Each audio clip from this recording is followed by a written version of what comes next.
And it's good afternoon to the Sportsfan Radio panel. I see the judges back after an all-conquering triathlon last week, and good to see Coutta back as well after being caught in traffic. So welcome, gentlemen.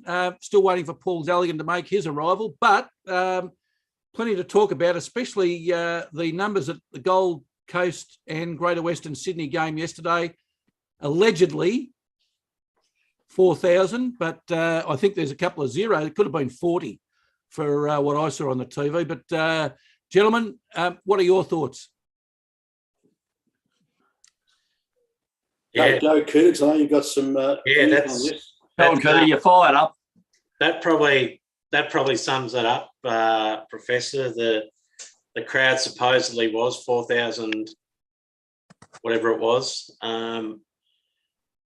It's disappointing to actually see the crowd numbers. I don't know whether they're competing with other games, as in rugby league, but again, they get similar sort of crowds. Was there another event on in Sydney yesterday that we don't know about?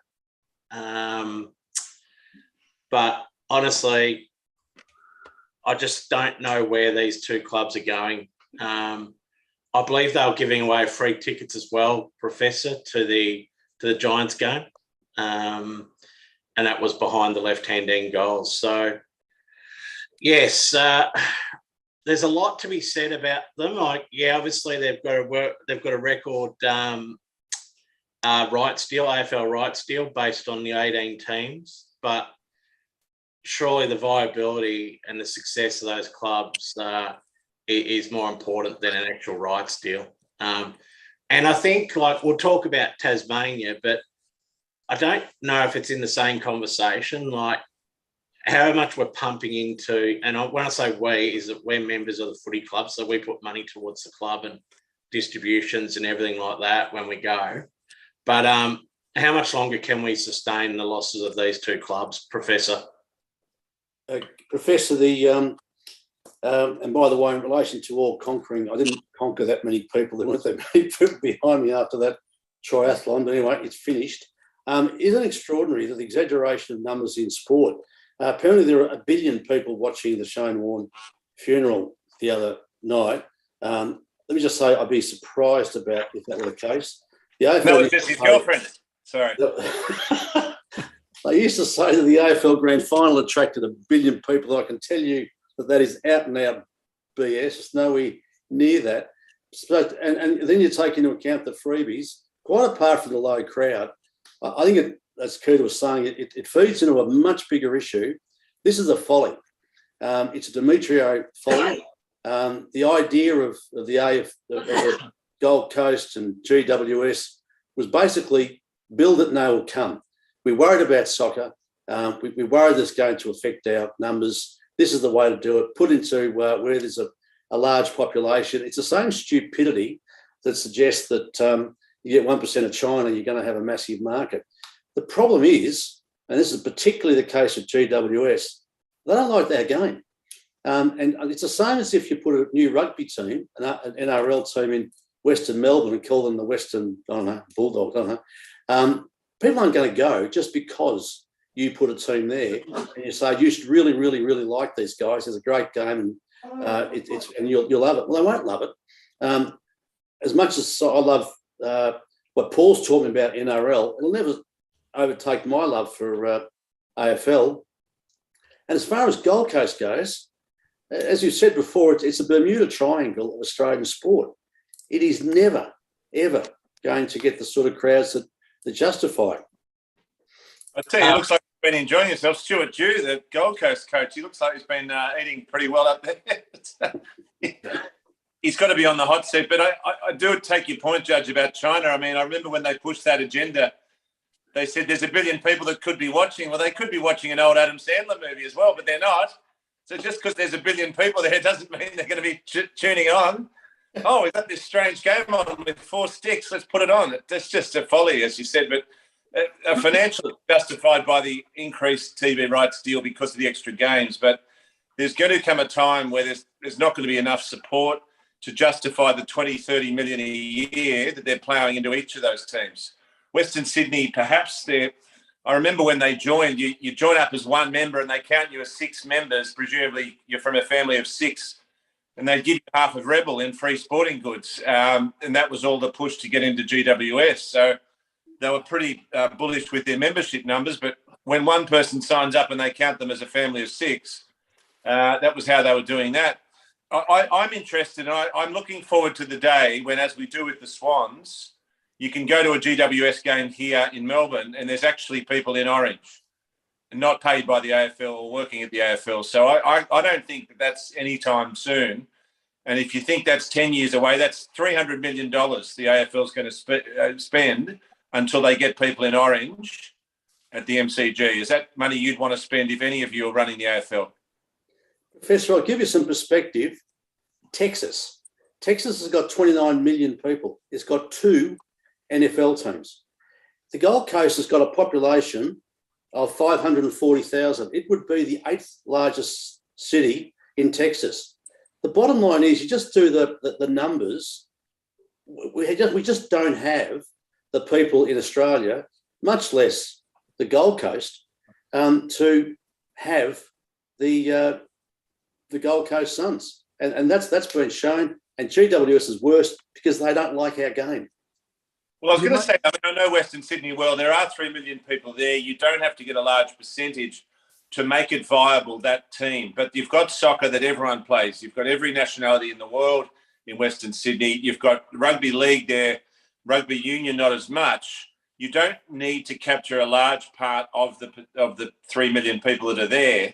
But the way they're going about it is getting the kids. Well, how long till the kids become adult members? And are they going to be powerful enough to switch dad from his soccer and rugby league and mum to AFL? The Gold Coast I can completely understand. And there's so many people in rugby league land that want the Gold Coast Titans to succeed because no one's ever made that area of Australia work. I think there's enough support and people and interest on the Gold Coast. But can someone explain to me why, with all the draft picks and the money they've got, the Gold Coast are not a good team yet? What is going wrong there? Is it their beach culture or what? Gelding, you had your hand player up. Development. Is there no player development up there? Well, there is. No, the AFL's been up there for years. Well, Gelding, they seem to. The draft picks seem to come from Melbourne, South Australia, and also Western Australia. And they seem to develop up there and then get a juicy offer to come back home and play with clubs in WA, South Australia and Victoria. You look at the Gold Coast, and they're 2 ex-captains after David Swallow. One's playing full forward at Richmond, one's playing full back for Melbourne now. You know, that was the future of the Gold Coast. Those 2 were supposed to develop it. Once they got better offers back in for the Melbourne clubs, they come back down. There just doesn't seem to be any.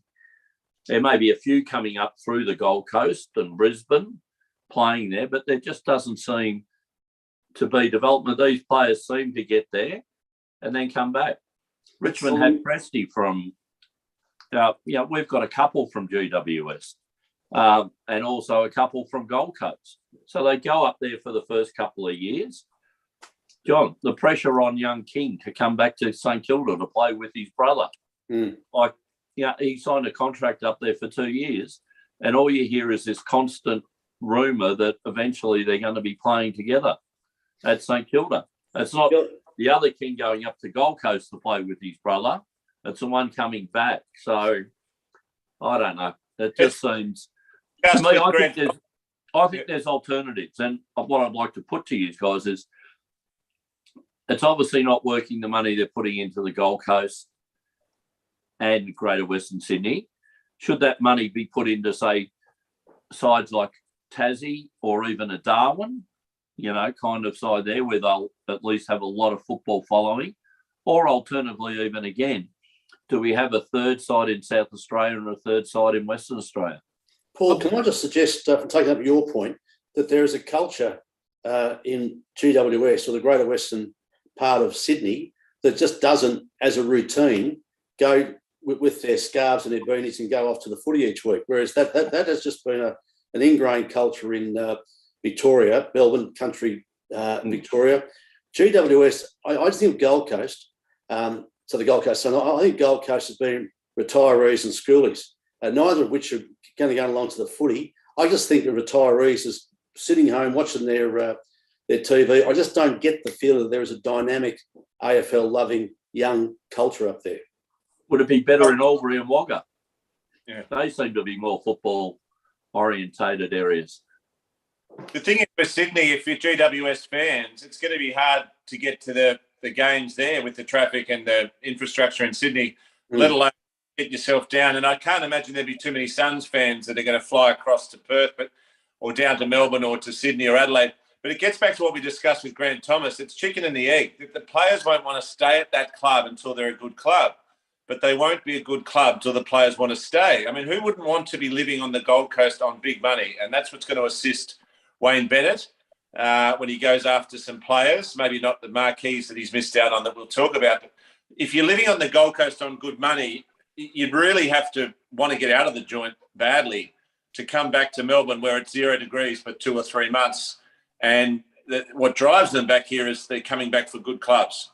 You don't see Melbourne players who've moved to Adelaide or Perth wanting to come desperately to come back home, not too often anyway, because they are football cities with good football cultures. But the Gold Coast Suns do not have that. The Gold Coast Titans are becoming a destination club. And if they make it into the top 4 or top 8 this year, they'll start getting those players with young families or not young families who want to go to the Gold Coast as a destination. But the Suns aren't going to be getting anyone wanting to go to them that I can. You've only got to look at Gary Ablett, Paul. He took $1 million off him for a couple of years and then came back to Geelong. Yeah. And that's going to use it. They start going deep into the finals because what we know the average AFL career is 2 years. If you can get to 8, you're lucky. Why would you want to spend that at a basket case of a team? But I still don't know what the AFL's doing up there and how they're not any good yet. So, gentlemen, you spoke about TV rights. Let's just look into the future. How many eyes in Victoria, South Australia or Western Australia do you think were on the Gold Coast and the Greater Western Sydney game yesterday? I'll tell you how many, hardly any. It probably reflects the crowd, whether it was 4,400 or 4,000. So the TV rights deal is only as good as the games that the broadcaster is able to show. And if you keep serving up games that are like that, where there's no crowd, there's no culture, there's no atmosphere, then the game's going to suffer. Gelding, you also pointed out what the AFL could do with the money. I'll tell you what they could do with the money. What's one of the big problems we've been talking about? How to make the AFLW a professional organisation. Well, okay, if you take the money that you're pumping into Gold Coast and Greater Western Sydney and put that towards the women's competition, suddenly you've got a fully professional competition, which is playing better games. Now, that's going to be better for the broadcasters in the long run in any event. Don't bring common sense to the argument, Professor.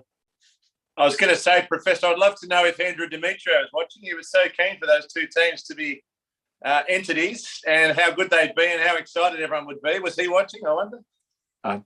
Paul, maybe you can comment on how's his future gone since AFL CEO, board member at Crown Casino. There was also another business at Aspire Learning.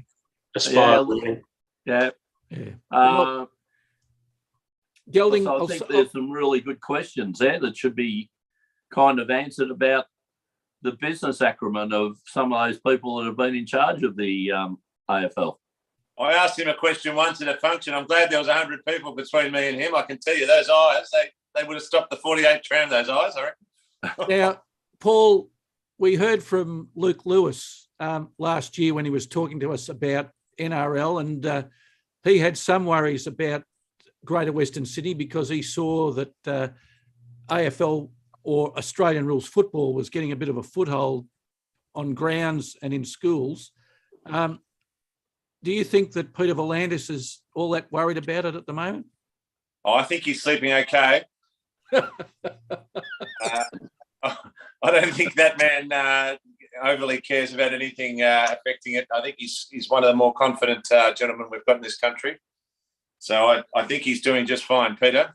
We don't have to get him off to therapy just yet about GWS, in the words of Demetrio, exterminating rugby league in Western Sydney. I think that would bring a wry smile to Peter Verlander's face that he said that. Gelding, on that, I watched the Panthers Rabbitohs game. My commiserations to you. The Panthers Park was absolutely packed. How many does that hold? 25 or 30, I think, but it's the TV ratings which are more important in League Town. Oh, yeah. And all that. But yeah. That's what I mean. They haven't got the grounds. Like that ground was absolutely packed, being a replay of the grand final and that. And I'd imagine if they had a 40,000 seat capacity home ground, there would have been 40,000 people there as well. But the history, as you said, with rugby league is out in the West, and they have the following, like, the Panthers, and some of those sides are doing very well, now Parramatta's coming back and so forth. Whereas the AFL just doesn't have that following. As you said, 4,000 people, the old free tickets once you buy something, all that. They're just, and these are sides that are around about the 8th and have been relatively successful. Imagine when they're basket cases and down the bottom. The beautiful thing about the Panthers, and take this the right way, is even when your teams were playing at their spiritual homes, the players weren't from that area generally. They were brought in from other states and other places. More than half or 2/3, I think, of that Panthers team are local juniors, which brings a bit more to that spirit of pride about the local team and their achievements, because they're us. We're going along to cheer for these boys because they are us. And that's the beautiful thing. We got smashed on Friday night. I didn't mind it for the game, though, because it was a good game and you saw why they're the premiers. So it's a great story that the Panthers managed to do that. And if the Eels were to do that, you see how many blue and gold jumpers come out of the woodwork. If the Eels go close to a grand final, I think there's a couple of million Eels fans who've got jerseys hidden back of the wardrobe. And that's what GWS is competing against. And they're just that far, they're never going to catch up. Yeah, and they're not going to get there in 20 or 30 years because they're not doing now what the Eels were 20 years ago. Yeah. And let me insert, Paul. Start seeing Eels jerseys all around Melbourne. In the conversation, the word culture. You got culture in some AFL clubs. And I'll tell you, last night, Geelong beat Collingwood, 30 points down at the last quarter. I'll tell you what, GWS or Gold Coast side would never win that game. They were doing it for their captain, who was now the record holder. Geelong have got a culture down there, which is just, I'm not barracking for them, by the way, of the shirt, and it's just kept them going for all these years. You cannot replicate, you can't build, you can't buy a culture, but some AFL clubs have just got it, and some players desperately want to go there, and it just amazes me. Geelong is the best team so far of the 21st century, in my opinion. They just keep getting players who want to come to Geelong. Well, the opposite is happening in GWS and Gold Coast. Who would want to go there? Seems to be the cry. So, and I don't see that changing any minute soon. Forget first round draft picks and buckets of money being thrown at them. So, if we look at the Gold Coast Titans, what you've got is Mal Meninga there in charge of. Pretty much, I think he's the culture manager now. That's a perfect addition. I don't know, Professor, who the AFL equivalent would be, but you put someone there on the Gold Coast who won't take any nonsense, who will lift the standards. And I'll tell you, if I'm playing for the Gold Coast Titans, I wouldn't want to muck around or stuff up with Big Mal there in the stands. So you've got also a coach who's no nonsense. That's what the Suns need if they're going to develop that culture. So I'll put this one to you, Coutta, and bring you in.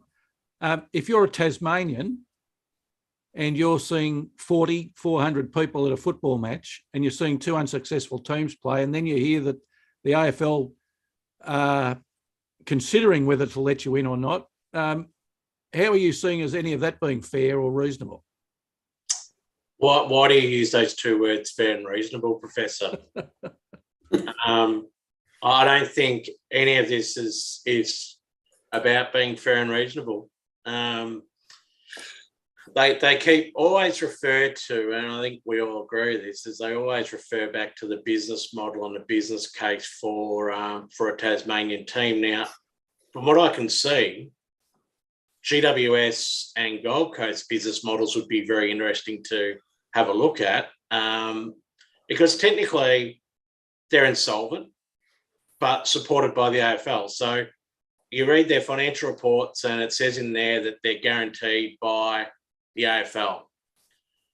Why can't the AFL do the same thing that they're doing for GWS and Gold Coast that they can do for Tasmania, who, if we want to talk about Tasmanian sport, Professor, let's talk about their basketball team, the Jack Jumpers, and the great job that Simon Brookhouse and the team have done down in Tasmania to make, one, the team be successful in their first season, stadium, a coach, imports from overseas, and actually make them a watchable team. Now, basketball's done it, and yeah, it's a boutique sort of stadium and everything like that, but isn't 4,000 people proving that you can actually have it?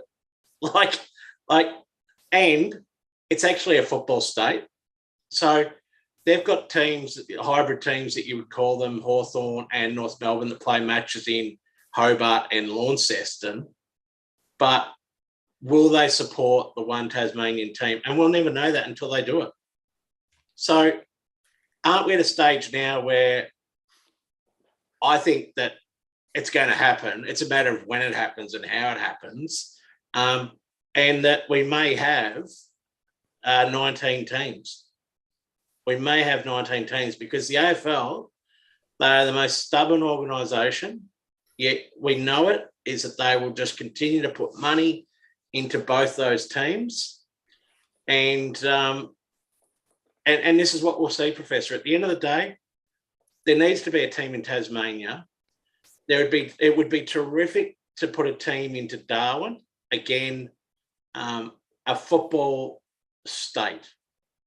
The Northern Territory is a football state. You look at the team or the crowds they get for both the Alice Springs matches and the Darwin matches aren't huge. However, it's the impact that football has on those communities and the state that does a lot more than just not having matches or teams in there. So do they go to 20 and just bite the ball and go, right, we're going to go to the Northern Territory and Tasmania, and we're going to continue to pump money into GWS and the Gold Coast because that's what we do?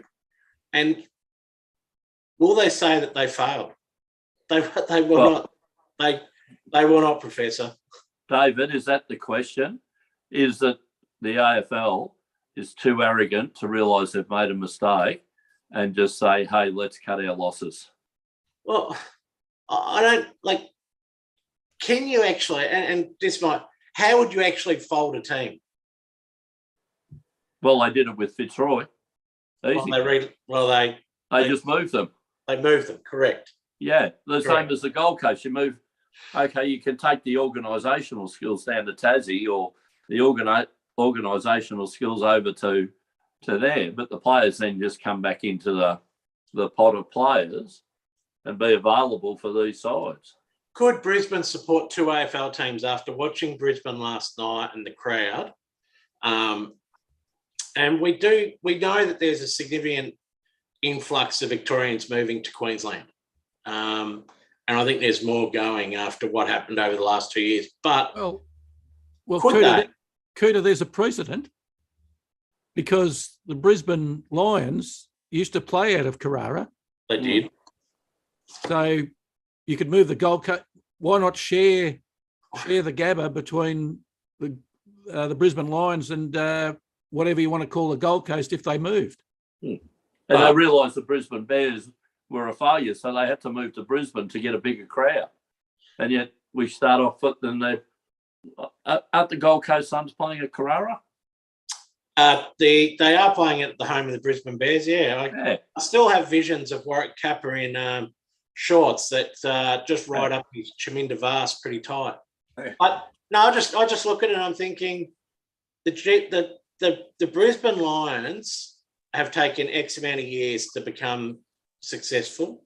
They obviously went through that dynasty where they won 3 premierships in a row and had some of the most watchable players in the competition: Voss, Black, Brown, Lynch, Power. I've probably missed a couple there. Ackermanis, yep. So now all of a sudden you watched them last night, and even though they were playing North Melbourne and they won by over 100 points, the actual crowd that they had there last night was loud, passionate, and it's saying it's time to get there. But they've also then recruited, and they've got a good coach in Chris Fagan. They've got good football people around as well. But they've actually gone and recruited players that are from country Victoria, are mates that want to play together and stay together. Whereas you look at the recruitment of the Suns, apart from probably looking at Anderson and Rowell, who played their junior footy together, there's not that sort of strategy around who they recruit. It's like, well, we're going to recruit King because he's the best player. Well, true.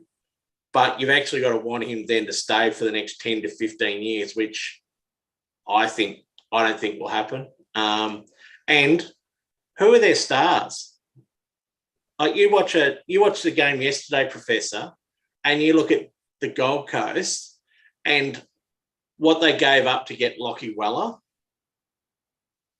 He's an okay halfback flanker, but guess what? He's not draft pick number 2. You look at the other talent that they got running around. Who was their best forward yesterday? A bloke that couldn't get a game at Carlton. Big Levi Castle. I saw it on Fox Sports News. Took Miller or something or other. They tagged him, which was a big shock to the few hundred people that were watching. Apparently, Took Miller. Yeah, Took Miller is their best player and captain. Cooter, can I give you your solution, Cooter? Get Gold Coast Suns to go to Northern Territory. Call them the Darwin Suns. They can appropriate the Aboriginal flag because that's allowed to be appropriated now, which has got a sun fair smack in the middle of it. Nothing would speak better to the Aboriginal culture of the Northern Territory than the sun and the earth, and they could use that culture. Tasmania, get the Tasmanian Devils start up, get rid of GWS. I'm telling you, in 2 years' time, people will have forgotten that there was a thing called the Gold Coast Suns or GWS. People's memories are pretty short.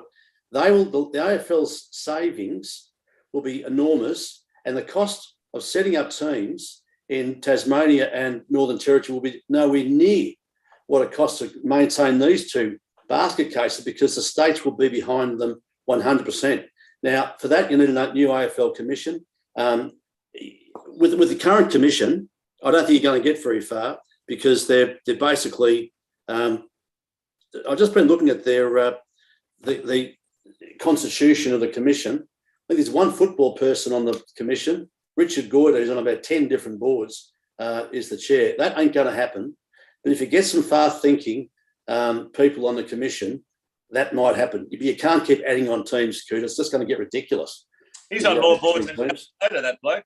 Yeah, he's doing well, Richard. But no, I think the other thing that we've now obviously got to negotiate as well, Judge, is that we've now got the AFLW, which we will talk about. Yep. That's now tied into all those clubs as well. So you're going to have the Swans that are playing AFLW next year. We've already got the Giants that have got a team. We've got the Gold Coast Suns with a team. So every AFL club will now have one. So again, we're talking about clubs investing in, the AFL investing into clubs, and the AFL looks after AFLW as well. So they've given a license to these clubs, whereas what they should have done is, why wouldn't they have done a Tasmanian team, a non-territory team for the AFLW? Because these clubs are just doing it because that's what they've got to do. Yep. Well, for that, I would say the Northern Territory team, they'd embrace the women's team, and it'll be fantastic. Tasmania will do the same. So suddenly there's interest in those states, and the AFL is not losing the buckets of money it must be currently losing on Gold Coast and GWS. They'd suddenly start to make some profit in those areas. I heard 30 million a year they're ploughing into each of them. Yeah. Yeah. All right, gentlemen. And of course, Professor, the other thing is the redevelopment of Marvel Stadium, which has had a few titles over its years. I think they're throwing 225 million at that, aren't they? So, yeah. Are we going to get it facing the right way this time? I don't think they're redoing it, I don't think they're redoing it, Gelding. I think they're All right. upgrading it. Okay, so only spend 225 million on it, but don't get it right. Yeah, I believe so. Yeah. Okay. All right, gentlemen, there's plenty to discuss there, that's for sure. But let's look now at round 4 in the NRL. And Paul, it kicked off with a nightmare for Mr. Maguire again on Thursday night, with the West Tigers going down in the last minutes to the Titans. A more than successful Gold Coast team compared to the Suns. But Maguire must be running out of chances.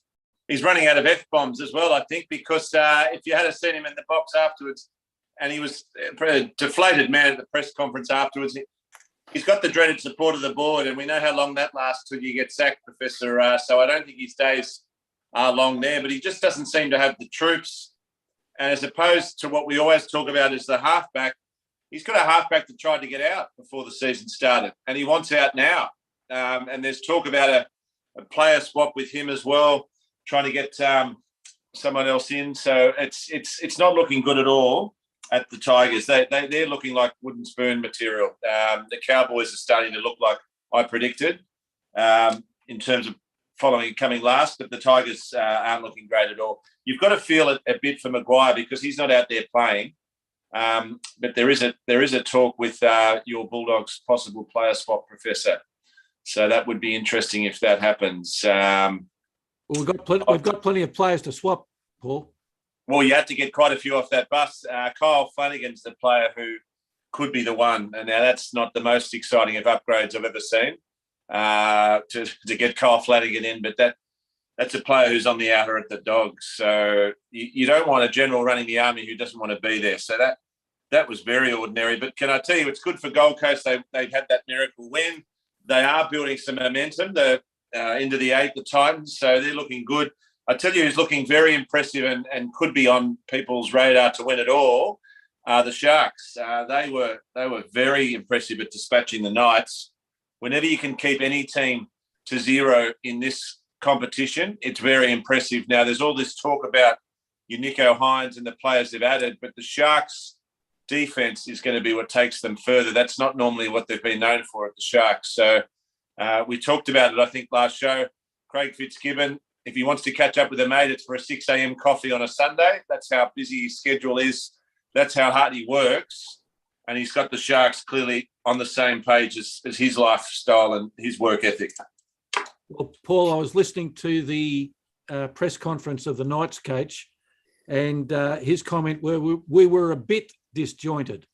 If you don't score at all, I think you're a lot disjointed, aren't you? You definitely are. And I had Kalen Ponga, the superstar that he is, in my super coach team, and he didn't get much more than 5 or 6 points. So the interesting thing about Kalen Ponga is he's on top of the list with the Redcliffe Dolphins, who are still searching for their marquee signing. Who it won't be is Pappenhausen, Jerome Hughes, or Xavier Coates, obviously, who's just moved there, all at the Storm. Now, that leaves the elephant in the room is Cameron Munster. So I think Cameron Munster's now top of the tree of Wayne Bennett's Christmas list. And I think second behind him now would be Kalen Ponga, even though Ponga's apparently stepped up the meetings with Wayne Bennett. So the Knights need Ponga to fire to be any sort of team, and they weren't. But I think that game says more about the Sharks. They're top 4 bound. Did you see anything good for Rabbitohs fans after the Panthers dispatched them? I saw a lot. Is that you've got to keep in mind when we're playing the Premiers at home, there's a lot of heat, and we've got a kid playing halfback. So Lachlan Ilias is his name. He showed enough that he's stepping up alongside Cody Walker, and it was quite positive signs that we would have looked much better if we weren't playing the Premier at home. So I think it was good signs. Adam Reynolds is gone now. We've got to move on. And this kid who we let Reynolds go to save, along with Blake Taff and a hooker who's coming through the grades, we've got to make the most of what we've got left. And there were some promising signs. It wasn't all bad. Paul, in that particular game, I think it was Ilias that scored a try, but was disallowed for they would call it a shepherd. Yeah, that had absolutely no impact on the play. So he does look super impressive. Young kid, tough position to be playing. But you're right. I think it's time they invested in him, backed him in, especially playing alongside Luke Keary.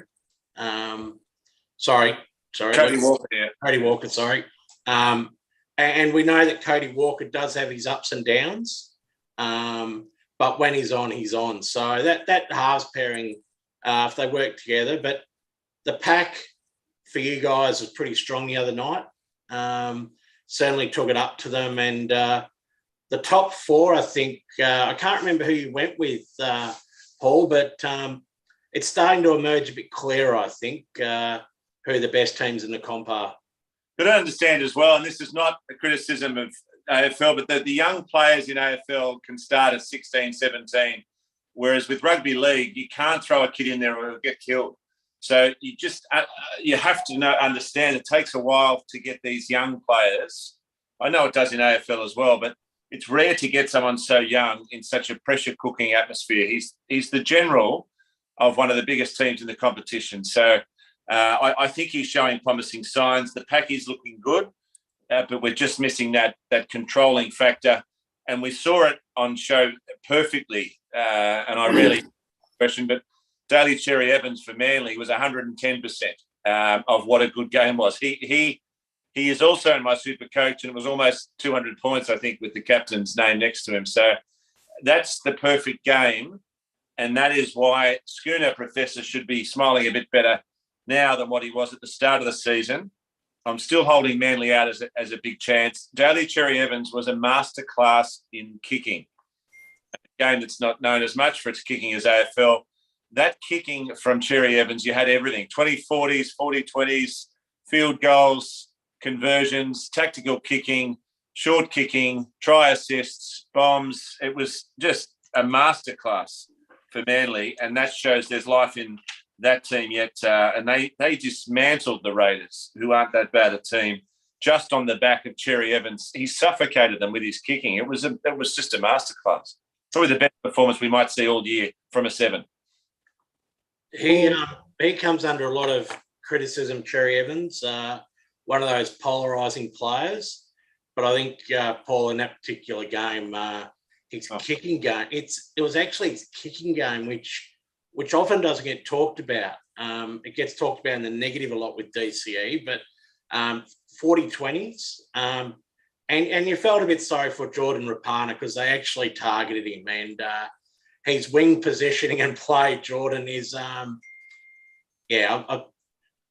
you would think you're surprised that Jordan Rapana wasn't actually hooked the other night. He might have been playing on the other team. They had 14 on the field at one stage, but no, king game was good. And the other thing was that Tommy Turbo, Trbojevic, looked as though he was carrying a bit of an injury. So DCE certainly stepped up on the night. He's starting to come back into it, I can tell you, Trbojevic. And with that spine that they've got at Manly, they're going to be very impressive. Cherry Evans, I think it was the season's first 20-40 as well, which for the novices inside your own 20 and getting the ball back from the other team's half, there's just no better way to change momentum to your favour. So it was just a masterclass. We had the Panthers dismantling the Rabbitohs, which I didn't enjoy. The Warriors have put the Broncos well and truly back in their box. So there might be a mini resurgence there at the Broncos, but I can't see them heading towards the 8 on what I've seen from them to date. They're getting there, but they've still got a bit of work to do. I tell you, the angriest man, though, was poor old Todd Payton, the coach of the Cowboys. The Roosters coach, he was COVID, so he wasn't even there. You might have seen the 2 assistant coaches in the box, which is what happens when it was funny to read. Trent Robinson didn't even know if he'd get the TV on at home because the wife and kids had commandeered it, so he'd have to watch at home in his office. He hasn't missed a game that he's been involved in coaching for 20 years. So he did this one because he was at home isolating. But Matt King, you might remember him, and Jason Riles were the assistant coaches, and the Roosters just belted the Cowboys. But where Todd Payton, the Cowboys coach, might come under a bit of trouble is he suggested the referees were against small teams. Now, that was going very close to the mark, to the wind. I'm sorry. He's sailing very close to the wind. Cooper Cronk said as much. Be very careful with those comments that there's any sort of prejudice against the smaller teams in favour of the monster teams like the Roosters. I thought that was very dangerous comments to make. Paul, why did he say it? The context around him saying it is not on the mark, but to have 3 players sin bin last night, it's a tough game without having 12 players against a possible premiership team. It is, but I just don't think the refs were thinking we wouldn't do this if it was a top-notch club. That's a very big bridge to get across. 2 of them were certain sin bins. Only one of them, I think, was dubious, and I think both coaches admitted that. But if you take the view that they were cracking down just because it was a smaller team, as opposed to we wouldn't crack down if it was the Storm or the Roosters, it's a very strong statement to make. He will get fined for that, though. I don't think. Oh, will he? Yeah.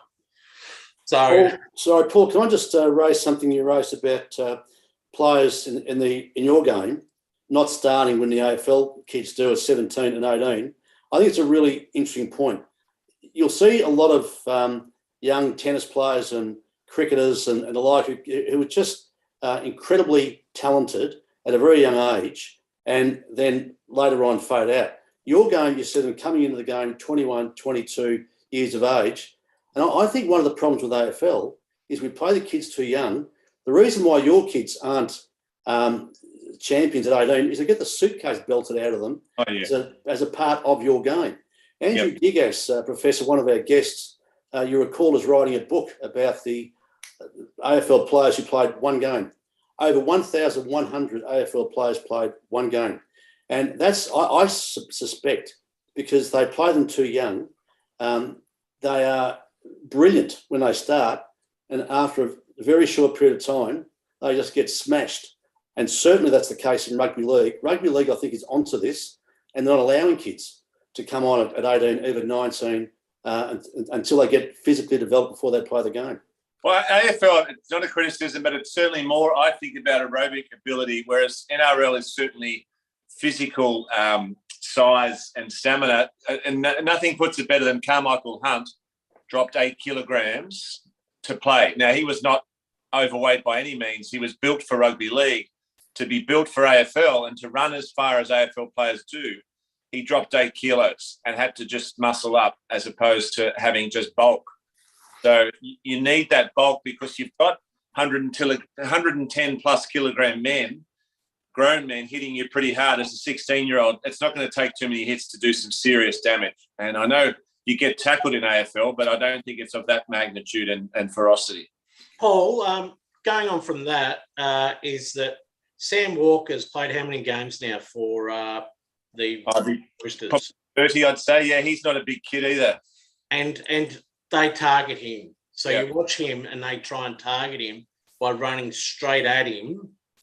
And that's where the brutalness is different between the two. So AFL is a more aerobic sort of a game.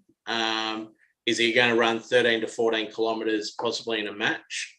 And you've got to be able to do repeat sprints. Whereas with league, you're having that contact and impact where you've just got to build up, bulk up. And the more you do it and work on your tackling technique so that once you... And I still think the greatest tackler that I've seen in the time is Trevor Gilmeister. So who wasn't a big man, but he had the perfect technique. Dallas Johnson was another one if all the Storm fans associate with. He would rack the tackle numbers up, but he would also chop down players. So you're right. I think they've got to get in their game, but the AFL is different kettle of fish. So I think the other thing, Judge, is that how many players now do an apprenticeship by playing at a VFL as it's known now, but how many reserves matches would they play before they actually made their debuts? And you look back and you go, Gary O'Donnell was one that played, I think, 100 games reserves at one stage. And Michael Tuck played about 70. And they still play 400 games. Yeah. I think his last game was on Stephen Tingo. But yeah, he didn't want to retire. he wanted to go around another year. So, no, the concussions, and that's the other thing with the concussion, obviously, is the youth today sort of getting hit early on and not recovering from it. All right, Paul. Done when rugby league, and they said, "You guys wear no padding." What the? All right, Paul. Two games for decision this afternoon. One that you and I might be attending: Storm and Bulldogs at 4:05 p.m. Who's going to win that one and why? Well, I think the Storm will be too strong, but I know Josh Addo-Carr would love to get one back against his former club. I think it'll be closer than what people are expecting. The Dogs haven't been too bad this season, as you've seen, and I just think that they might get some points on the board to keep up with the Storm. But I'd say about 20-14, I'll tip the Storm to win that. But Addo-Carr to score would be my investment for the game. Well, there's one thing I would ask, Paul, and that is the last time I went to a Storm Bulldogs game, missed the start by only a couple of seconds, but by the time I sat down in my seat, Storm were leading 4-0. That was about a minute and a half after the start of the game. So hopefully I won't see anything like that today. Well, I used to live in Richmond, and I wouldn't have to watch the Storm games because they'd let off fireworks after every try. Some nights I thought it was Chinese New Year. I mean, it was just the fireworks were just going off after firework after firework after firework. So hopefully that doesn't happen today for the Dogs. All right, we've got Eels and the Dragons at 6:15 p.m. Any joy for Kevin Yap today? No, because there's a 5/8 playing I've never heard of. So the Eels are building towards the top four. I think Couta's probably counting. I've got 6 teams in the top 4 at the moment, but it's like there's a wordle. But yeah, I'm trying to pack them all in there. I think the Eels are surging, and they will be way too strong for the Dragons. Sorry for our regular listener and antagonist, Mr. Yap. The Dragons are sliding, and they've got some young talent. They've got some players out though, the Dragons, whereas the Eels are all guns blazing. That could be 30-12, I think. The Eels with a big win. Sorry, Kibby. Well, no doubt that'll be the subject of social media over the next couple of days, Paul. Yep, I'm sure. But it'd be good if I can get the chance to see you this afternoon at the Storm game, Professor. All right. There's a World Cup one-day championship going on in New Zealand at the moment. And as you pointed out, Coutta, we won't be seeing that on free-to-air TV. We're not, Professor. No, we're not seeing it on free-to-air, but we were rightly reminded by Cricket Australia that's one of KO freebies. So if you sign up to KO and give your details and everything like that, you can actually watch it. Now, for those that are watching it, you are seeing a clinic by the Australian batswomen at the moment. So Alyssa Healy and Rachel Haynes, none for 160 in the 29th over. Healy's on, it'll come up in a moment. I think she's on. Healy's on 86, Haynes is on 68. And the run rate acceleration, and you've just jinxed Haynes, Professor. Absolutely just jinxed us. So they got their first wicket, the English. So if you sign up for KO, you can watch it today. You can watch it because it's one of their freebies. So it's not on free-to-air technically, but you can sign up to KO and you will get the Foxtel broadcast. So sign up to KO. Can we say that? Or is that? Well, we're only telling people what to do. We're not advertising, and we're only telling them what to do if they want to watch the game. But yeah, so the 1 for 160 on the 29th over. Rachel Haynes has scored the most runs. Here's one for you, Professor. She scored the most runs in a World Cup ever. Men and women, or just women? Female World Cup. Female World Cup. Yeah. All right. So it's a terrific effort. So they're undefeated in the tournament. They got 3 of the top 5 run scorers against, I think, the English had 3 of the top 5 bowlers. So it's a pretty even competition, but at the moment at 1 for 160, you'd say that Australia's in front. They started 3-1 odds on $1.30 at the start of the game, so I think they'll be the Winx odds now of about $1.05. So And Daniel Ed odds and Judge, Gelding, as a captain, a former captain of cricket, would you rather be bowling or batting first in a final? Runs on the board, mate. Always. Yeah. Ian Chappell said many times, you toss the coin. If you win the toss, you think about bowling and then you bat. Well, the English won the toss and decided to bowl today. In the light that the Australians chasing is exceptional. Anyway, they'll be chasing a big total, and I can predict that then chasing a big total, you get early wickets as they play shots probably a bit earlier than they should. The best person who ever, if you ever wanted to watch chasing, the only condition I'd have that if I had Dhoni from India batting for us, he just used to chase down runs that well, just pace it beautifully. So that would be the only exception to batting first. And Professor, the other thing that, and I think we've talked about it previously here, the Women's Big Bash has been successful. And you can now understand why it's successful because so many of the names playing in the World Cup actually play in the Big Bash. Yeah. So you look at the English team, you've got Brunt, Seaver, Eccleston, Danny Wyatt, there's a couple I'm missing, and they all play in the Big Bash, whereas the men's Big Bash, you've got players that play on the circuit that don't necessarily play for their countries. And I think that's the biggest difference that you've got. Well, McDermott had a go for Australia the other night. So. Yeah. Does anyone realise the Sheffield Shield final's on? TWA at the Wacker. Would you know anything about it? Far as newsworthiness, that fast bowler's tearing through them. Sorry, That's Sutherland, the James Sutherland's son, is tearing through it. Yeah, he did all right in the first dig. I don't know what the score is in the second innings, but Victoria are chasing a bit and may have a bit of trouble there, Professor. Well, Gelding, tell me this just quickly on cricket. Why would you have that match played so late in the day as far as cricket's concerned? Well, it just seems ridiculous. Tell me something Cricket Australia's got right, Professor, and that'll be the answer. Yeah. The strongest kind of national league where test players are made, and here we are in April. Just this final should have been in March, Professor, at the very latest, and not clash with any overseas Pakistani tours that no one's interested in. It's the strongest domestic competition in the world.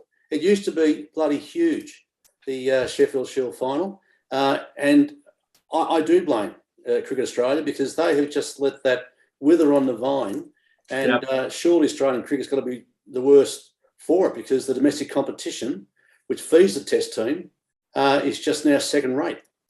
Yep. Why would you have a Sheffield Shield final being played and you've still got players going overseas on a Pakistani tour that no one's interested in?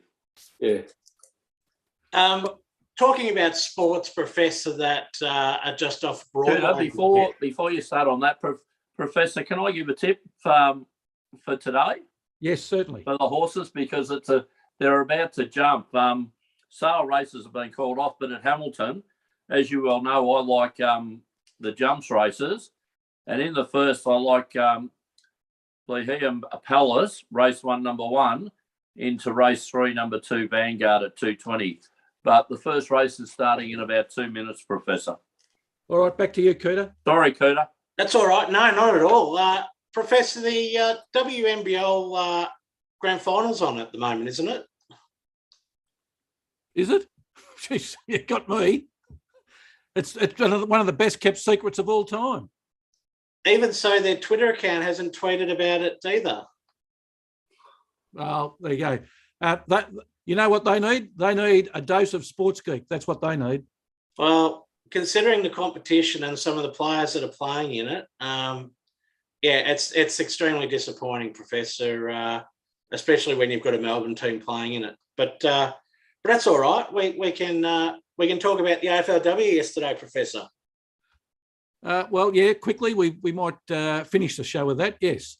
So the Melbourne Demons have made their first grand final and possibly a swan song for Daisy Pearce. Karen Paxman played a 50th game, and the game was played at the home of football, the MCG. A crowd of just over 6,000 was in attendance. I thought that the number may not have been right. There looked to be more people than that there, and reminded me a little bit of the old days of Mother's Day Demons playing against the Dockers with a bit of a low crowd. But Coutta, the AFL underquoted on that game and overquoted on GWS and Gold Coast. Yeah, I think they had to get their numbers totaled up right. So who was that Demons live wire? I saw the highlights. The full forward or the forward. She's pretty Alison Alyssa Bannon, her name is, second year, and of course, Professor. There's a touch of Southern Footy League about the Demons, with obviously a friend of the show, Mick Stanier, being the coach. Plus, you've got Junior Merculio coaching, Justin Crowe as well. So the Demons will go in underdogs against Adelaide in Adelaide. I hope that Channel 7 read the room and don't have press red for sodas. What do you think of the time slot? 12 o'clock Adelaide time.